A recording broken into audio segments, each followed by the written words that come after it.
Hi everyone, this is Coach Julio, and I'm going to show you a basic stretch and the most efficient way to do it with a stability ball. We're going to stretch the lats and your pecs. So the first thing, your wrist position will dictate how we get your shoulder or your rotator cuff, so you want to make it safe. I'm just going to go right into it. So here's the setup for your lats. Just my wrist and my hand is on the ball. My hips are above my knees. Here's my stretch. Now I'm going to transition to a chest stretch. I'll do it on this side.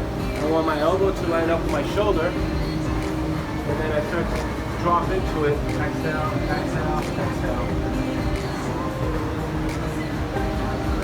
And then I'm back up. Do that for about 10 to 12 seconds. You should have a pretty